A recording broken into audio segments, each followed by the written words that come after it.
For veteran Jaguar players, the offseason is a time to challenge weaknesses and perfect strengths. But for the newest Jaguars, there's also the added pressure of learning a brand new playbook, a different coaching style, and a higher level of football.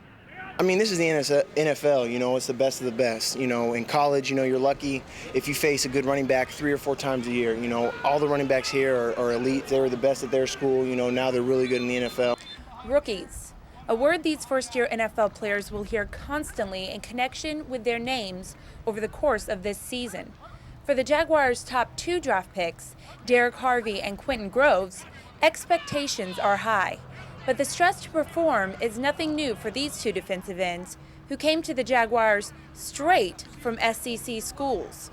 I was just Star Trek for the first part, but then I kind of settled in and said, okay, they're just like me. We both put our pants on one leg at a time. We both play the game, and we both all love to play.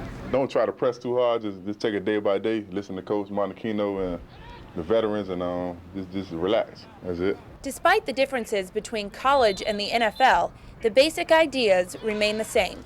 With a little more hard work and study, the rookies should fit right in. Pretty much same play with different terminology.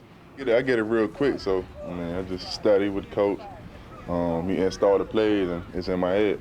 Both Harvey and Groves seem pleased with their performances in Jaguars' organized team activities so far.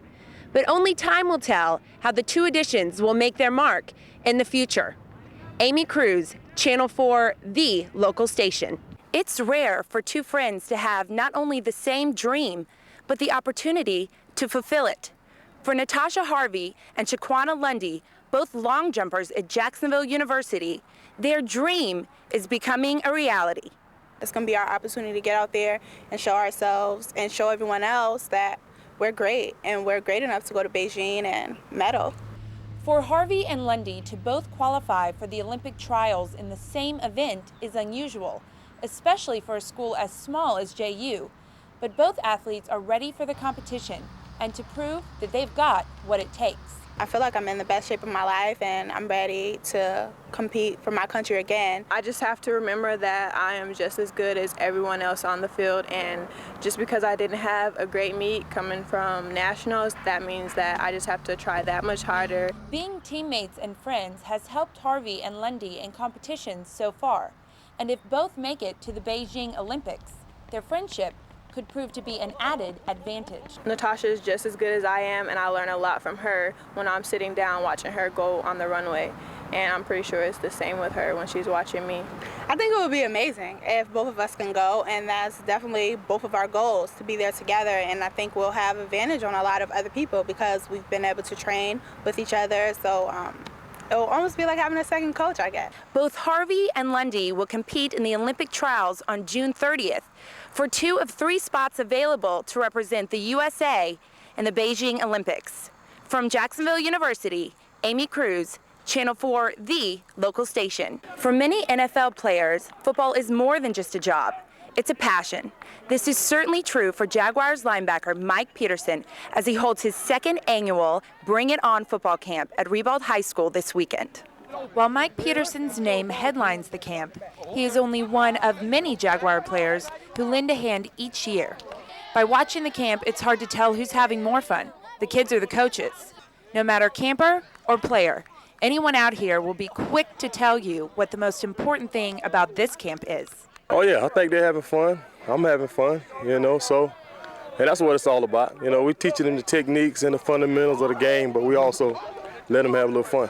I like about football that we can play new stuff at football and learn it, and that's what football is all about. For a starting NFL linebacker, a football camp seems like the obvious choice as a way to give back to the community.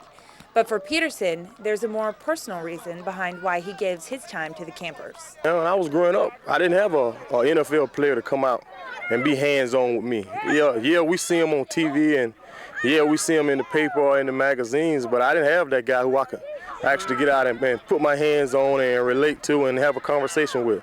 And it's just something about when you're a kid and you see an NFL player, whether he's your idol or not, there's something exciting about that. You're closer than just watching them on the field. With the camp being such a success again this year, Peterson tells us they're considering expanding the camp into 2 sessions for next year in order to accommodate twice as many kids.